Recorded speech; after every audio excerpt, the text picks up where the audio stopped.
All right. So just talk a little bit because I got to get a volume level. Surprisingly, we're here, Yeah. okay, together in the same space, and we haven't had spontaneous combustion yet. Right. All right. Hang on. That's at 3 clicks. Now, that was a really good joke. Oh, that's true. It is. Ha! All right. This is what we need to put out. Hello, and this is a first. I'm Michael Spermulian for the very first time ever.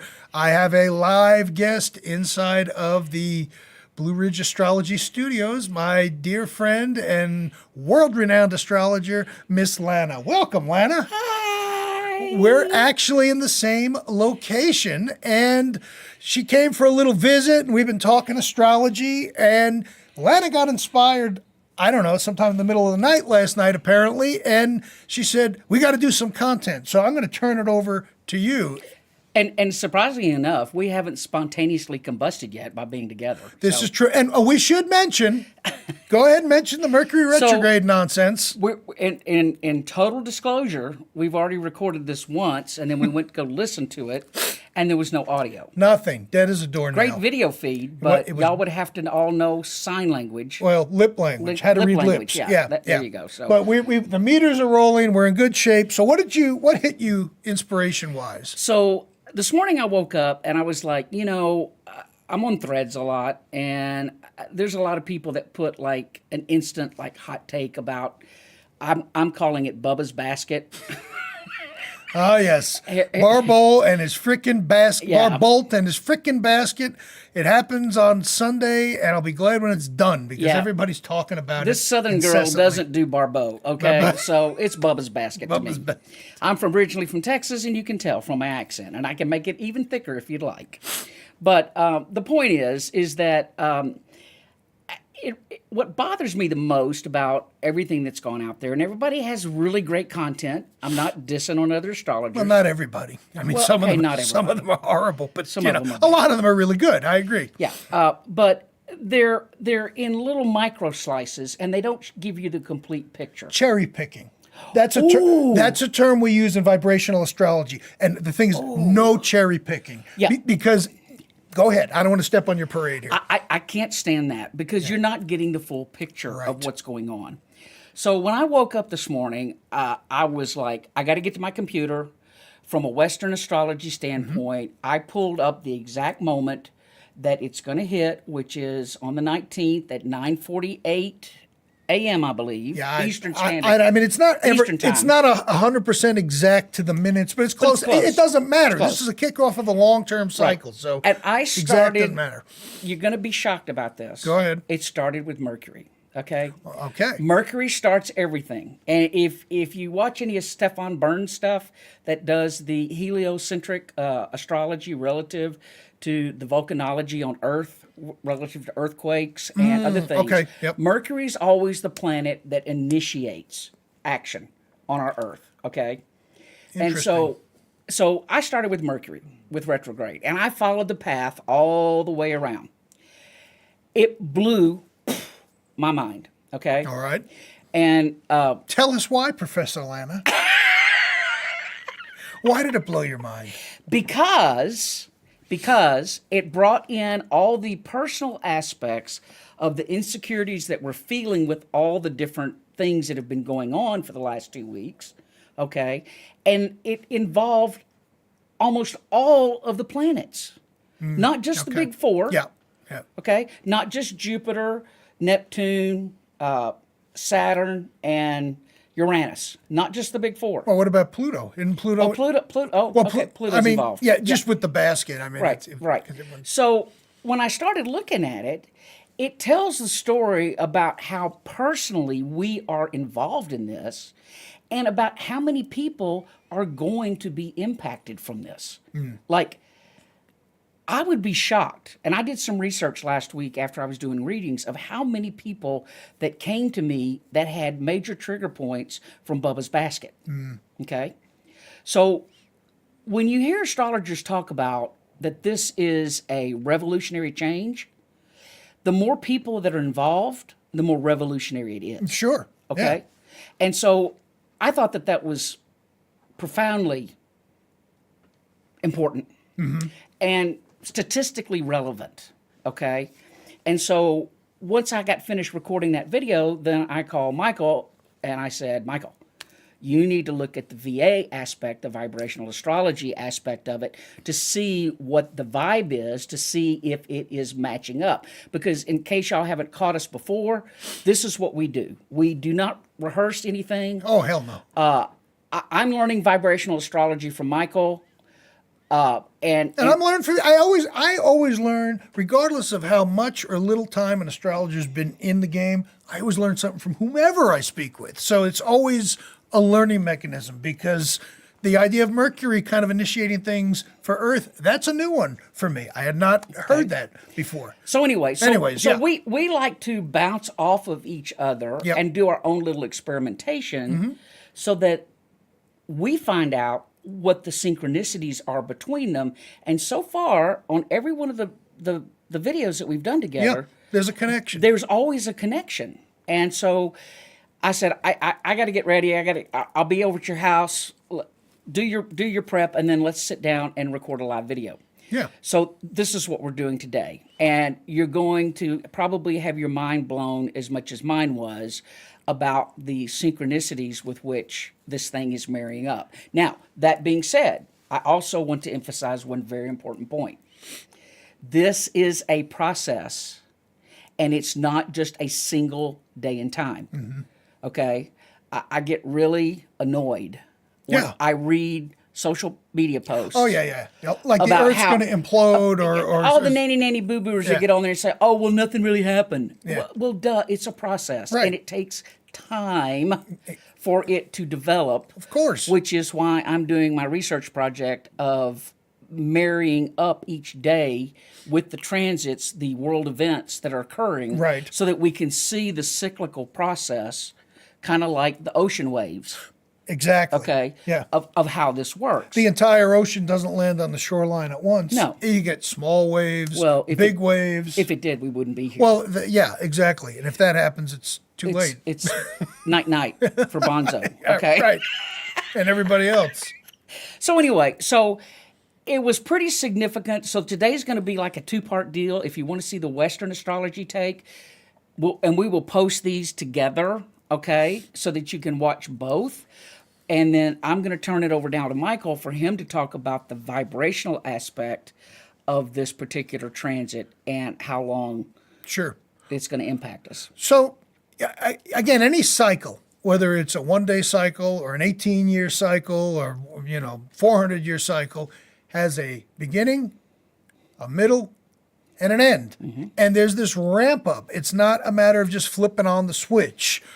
So keep that in mind. When you plant something in the spring, you don't go out the next day and say, hey, nothing's grown yet. Well, of course nothing's grown yet. You just put the seed in the ground. Same thing with cycles. So the thing that I looked at is I wanted to see, were there any, and this was based on your suggestion, because I hadn't even done this. I was just looking at the main basket in the first, or natal vibration like everyone else. But I ran some calculations to see how strong, if there were any higher vibrations that were impacted based on this same date and time. And just to give you a little context, I'm not going to get into the mechanics of the calculations, but let's say we run a chart for you or transits or anything. Maybe you'll have a certain configuration that earns points based on what's connected. And maybe those could be like the strongest connection, around 200 or 300 points in any chart at any given time. It's not limited to that, but that's what I see most common. Okay, I just have to say here that mine is like at 400 and something, okay?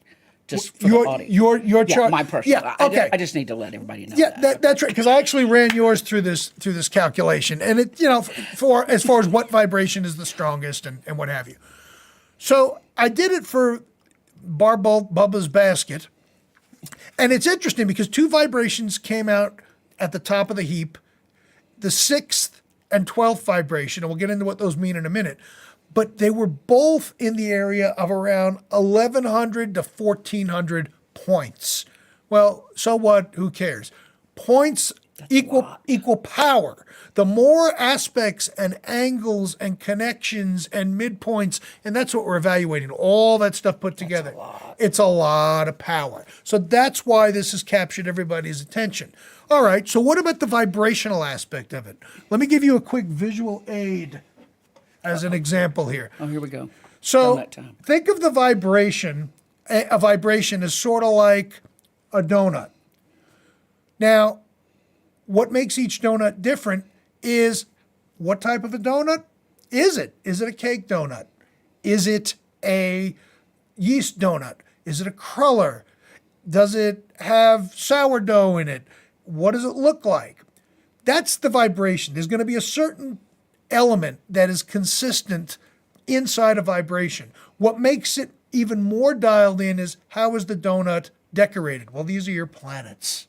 All right. Are there sprinkles? Is there filling? Is there custard? Is there this? Is there that? Because the vibrational energy ends up coloring all the other aspects in the planets that are involved. So what is the sixth vibration about? Sixth vibe is about smooth flowing energy. And that actually topped out as one of the strongest when we looked at Barbault's basket, meaning that this cycle is setting off this desire, or not, I don't want to say desire, but it sets the stage for things to run smoothly. Smoothly between me and you, smoothly within ourselves. The energy is a smooth, free-flowing energy. And regardless of where you are in the world watching this, there's a lot of unsmoothness happening right now, wherever you're tuning in from. I'm not saying this is going to fix anything, certainly not everything, but I think it can start this setting the stage for things to maybe head into a bit of a different direction. I kind of liken that to the ground is ripe for receiving the seeds, okay. Of change. Yeah. Okay, that it's giving us some fertile ground to plant. There you go. What you do with that ground is entirely up to you. You can blacktop over it and miss the opportunity, or you could plant. But if you plant, then you got to fertilize. Right. And you've got to maintain, and you got to water and do that. So that's the sixth vibe. The 12th vibe, which is a bit of a higher octave, and by the way, these definitions are not mine. I'm not pulling these out of the air. I'm going to have Lana read this definition of the 12th vibe, and this is based on Santino Mancuso's research in vibrational astrology, also known as David Cochran. Tell everyone the meaning of the 12th vibration, Lana. So it's needing to make improvements to feel better attuned. So it's involved, basically 12 is a function of 2 and 6. Mm-hmm. Okay? So it's a higher vibration of the 6. Correct. All right? It's also a vibration of 3 times 4. Okay? So that means more people get involved. Yep. Okay? The 4 can be a little bit of a rub. Mm-hmm. All right? The 3 is the smoothness of the trines. So it's not it's work, but it's work that ultimately leads to something. Leads to something profitable. Yeah, not necessarily money, but it's just it's going to have a gain. Productive. Yeah, exactly.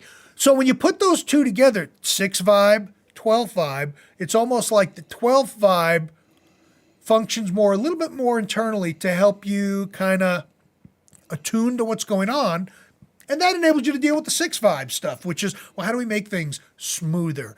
And I could get into all the planetary meanings, and I'll show you this, but I'm not going to drill that much into detail. This is a 6 vibe chart. Look at all those connections. Wherever you see a line connecting, that's power. That's energy. Here's the 12th vibe chart. And I show you this just to let you know the magnitude. We don't see this every day in astrology. So this is why you take note of this sort of stuff. Well, and to the point that you made earlier is that most people's charts when you run the vibrational analysis are somewhere between 2 to 300. And sometimes not even that high. Sometimes no one has.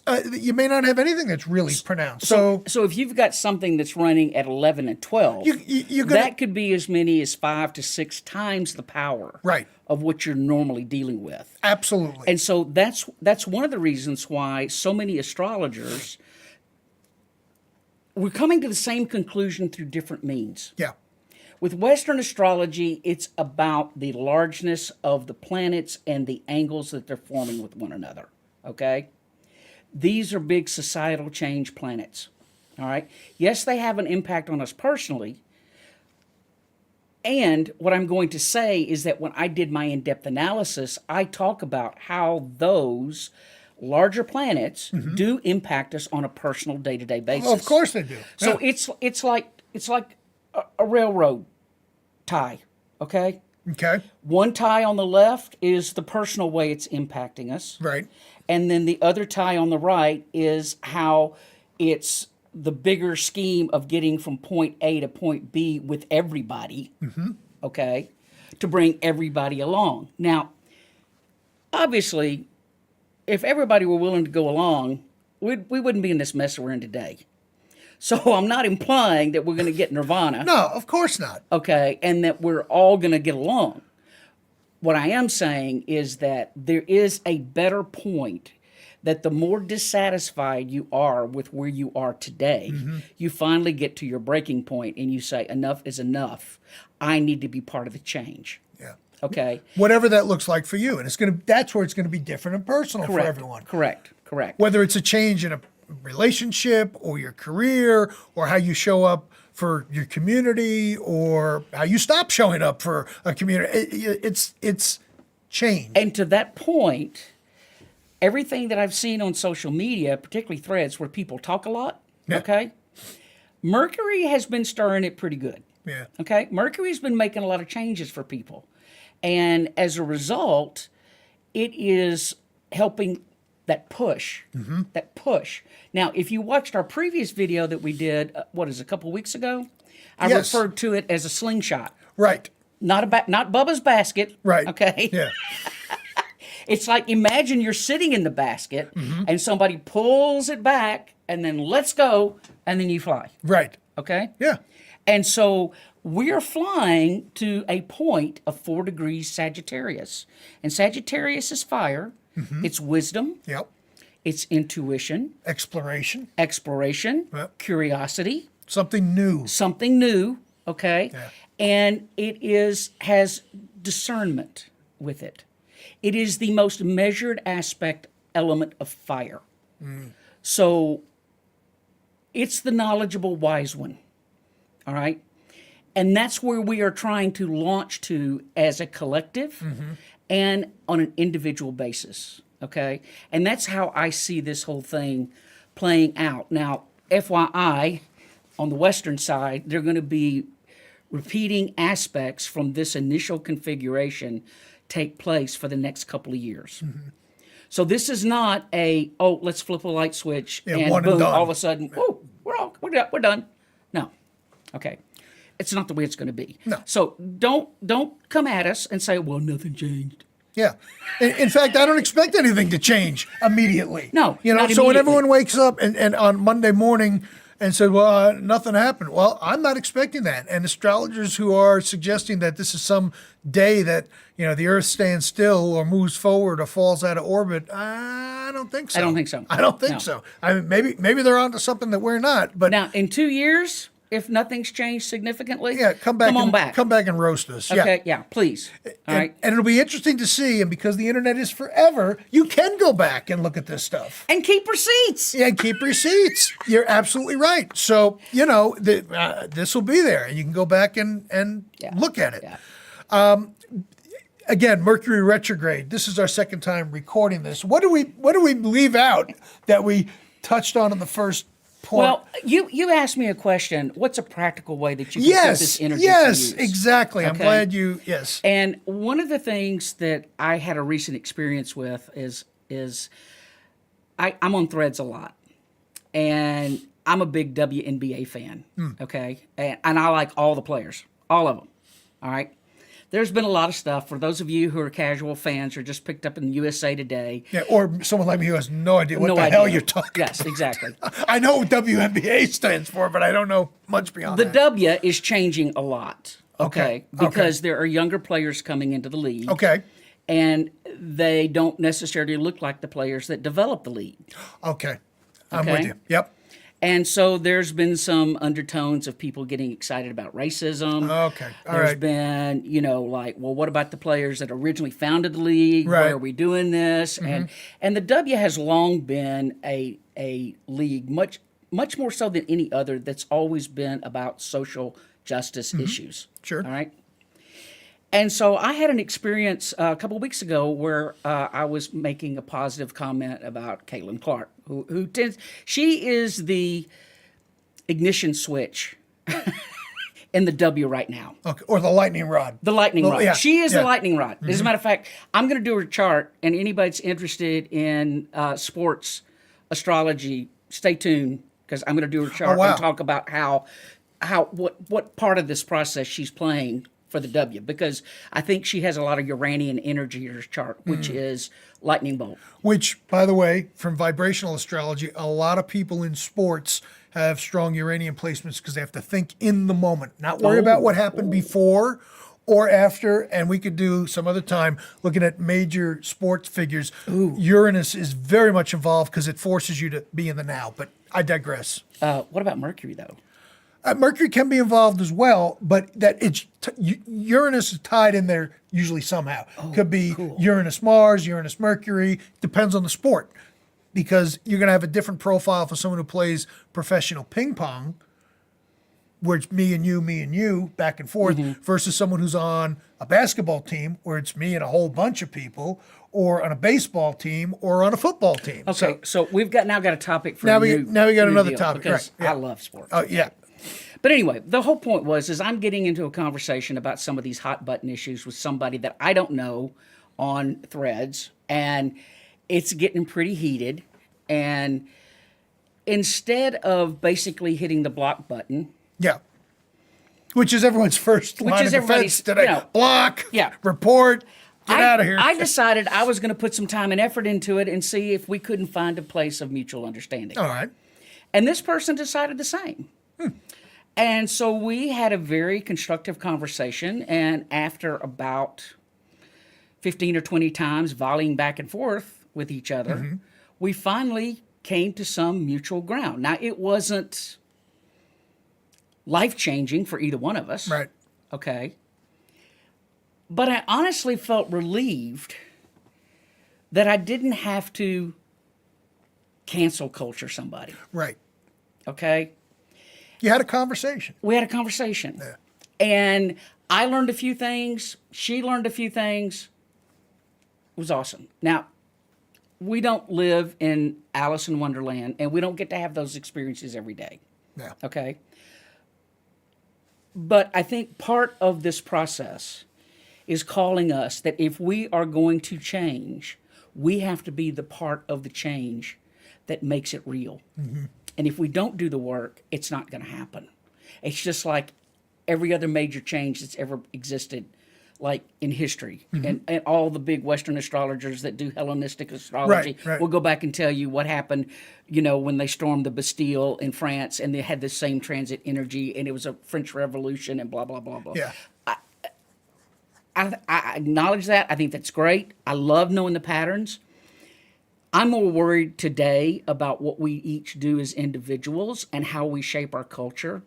And I, for one, don't want to live in a world where it's always tense, because that's not good for your nervous system. No, and everybody's wired to the hilt now, and feeling on edge. Right, and, right. So wherever you are in the world. That to me, that was a practical way. Yeah. When you ask the question about what can you do to help things, and there are going to be times when you can't. It's just not going to work. It's just not the right time for it. Okay, like right now, we have to get beaten down to the point to where we're motivated to do something. That's part of that 4 energy. Okay, it has to create the rub. Yep. To where we're Yeah, motivated. the friction, because of force, Right. square, work, but that's when shit happens. Right. Because you don't get anything accomplished without some friction. Right.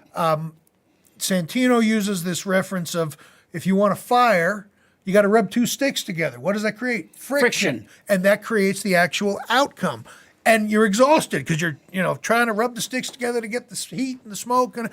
But that's kind of what it's not. When we say smooth flowing energy, that's kind of the goal. Getting there may be a little rough, but it's worth it in the end. And I will tell you that the more you embrace it and the more you embrace abundance and that the universe brings you what you want, guess what? What? The universe brings you what you want. Oh, yeah. Oh, dear. Hey, baby. My other half here. My My other cosmic twin. But yeah, the cosmic co-pilot's here. So believe it or not, for all the chemistry that we have, we only met in April of this year. Yes. Now we're communicating online and what have you, and but my point is, if you are true to being your authentic self, you bring those things to you that help you. Yeah, you bring up a very good point. It's just like you're you, I'm me, and we've looked at our charts, obviously, as far as seeing where we connect and why we approach astrology the way we do and how it works, and it just there's a connection there, and it's organic. Right. It's that smooth, free flowing energy. Six It's vibe. that six vibe, as smooth as the cream in your coffee, as they say. Yeah. So I don't. So that's that. I think that pretty much sums up what we have to say today, people. Okay. So that's that. So how do people find you if they want more of you? So we talked about Uranus, okay? My favorite planet, my lead planet, my chart is Uranus. So to find me is very easy. You go to the web and you go up Uranus, okay? You can tell all the jokes you want to about it. I don't care. I generally laugh. Because you have a Uranus every Because chart. I have Uranus in my chart. Exactly, Okay, right. it's part of who I am, and I'm on Threads, I'm on Instagram, I'm on Facebook, but I've got a website, Up Uranus. That's the easiest way to find me. Okay. And if you're interested in what I do from a vibrational astrology perspective, you can visit blueridgeastrology.com. I would encourage you to sign up for the weekly Vibrational Astrology Forecast. I drop that every Sunday. It's completely free. It's right on the main page. And I also post daily weather snapshots, cosmic weather snapshots on all the socials. And you can find those at Blue Ridge Astrology on all the major platforms. So check us out. See who resonates. You may be attracted to one, both, or none of us, and that's okay. Yeah. The whole idea with astrology is there's something in someone for everyone, but you've got to resonate with the astrologer. I always tell people, if you don't have a good feeling about someone, you probably shouldn't get a reading or consultation with them. Yeah. If you're attracted to the way that they operate and how they work, then that may be grounds for some more in-depth investigation. And one day we're going to do a joint reading for somebody concurrently. Yeah, actually, that should be fun. We'll put someone in the hot seat and we're going to volley back and forth as far as a Western tidbit, a VA tidbit. So stay tuned for that, and we'll be looking for participants. All right. Well, I guess that brings this installment of Cosmic Co-Pilots to a close. How do we do on time? We're at 28 minutes. Oh, shit. That's too long. We may have to cut some of this out, but that's okay.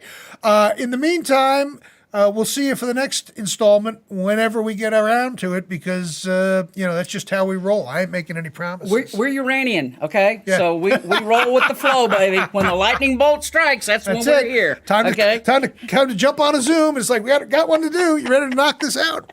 Thank you all for watching, and Peace out. And we'll see you next time. Okay. Bye-bye.